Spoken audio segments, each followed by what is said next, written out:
The period of 1930 to 1950 saw only 4 World Cups due to the hiatus of World War II.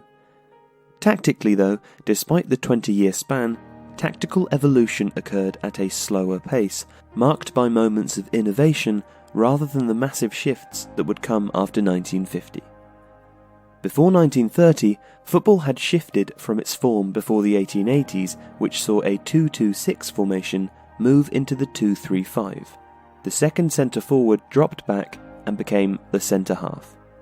Similarly, a sort of kick and chase evolved into a team game that relied on shifting the ball using passing as much as it did the head-down, run with the ball at feet style that proliferated football before and after the formation change. As teams became more organised and coached, football saw that simple dribbling was ineffective. The pitch was there to be used, and while dribbling never went out of fashion, passes were used to find the man and crossing became a feature of the game. This gave rise to the importance of the aerially dominant centre-forward, but the most important position of the era was the centre-half, described by Jonathan Wilson as a multi-skilled all-rounder, defender and attacker, leader and instigator, goal-scorer and destroyer. The centre-half marked the opposition centre-forward when not in possession, but the better ones also had licence to get forward, arriving late in the box, and also providing a deep-lying creative role, passing as if a quarterback. Teams were built around this player, and the most exciting generally had a creative centre-half, while the more dour physical sides, such as England, used a stopper in the role. The 1930 World Cup final, contested by Uruguay and Argentina and won by the Uruguayans, saw 2 teams of contrasting styles within the frame of the 2-3-5. Both teams innovated, especially in their use of inside forwards, who dropped off and linked the halfbacks to the wings. But while the Argentine side prized flair and individual skill, even though they were anchored by perhaps the most outstanding centre-half of his day, Luis Felipe Monti, they were less able to keep their defensive shape, and the greater organisation and closer passing of the Uruguay side won the day 4-2. The importance of tactics, or perhaps more explicitly, organisation, was already showing.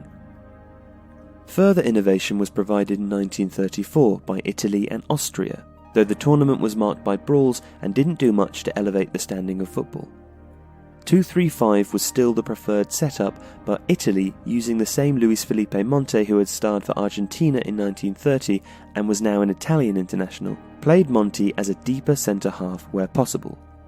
He still had licence to get forward, but Italy were a physical and organised side who played a direct style of football, and Monti's role was to sit deep, mark the opposition centre-forward out of the game, and counter. This was especially important against sides who had started to play with a more creative centre-forward, such as Austria and their outstanding number 9 Matthias Sindelar. Sindelar was an early form of the false 9, dropping away from the forward line and allowing the inside forwards Anton Scholl and Johan Horvath to move into the space he vacated. A man-marking centre-half such as Monti could go with a dropping-off centre-forward without disrupting team shape too much. Attacking flair was sacrificed for structure and negating the opposition. Italy beat Austria in the semis and then defeated Czechoslovakia 2-1 to lift the World Cup. In 1938, Italy again beat a Danubian side with a deeper-lying centre-forward, this time the Hungary of Gheorghe Sarosi, but the interesting tactical innovation came from Karl Rappan's Switzerland. Rappan, an Austrian, created the precursor of Catenaccio, deploying man markers and a sweeper behind the deep playmaker. This defensive system, which used long counter-attacking passing, was enough to achieve a surprise win against Germany, but not enough to beat the more fluid, cerebral Hungary.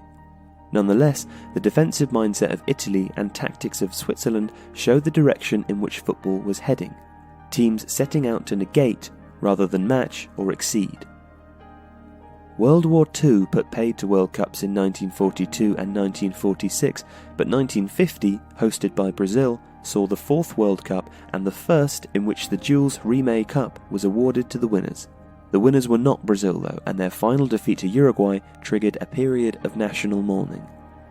Brazil had come into the tournament playing a style developed in Brazilian club football called the diagonal, which saw one inside forward pushing up, one sitting deeper, and one of the two halves dropping deeper.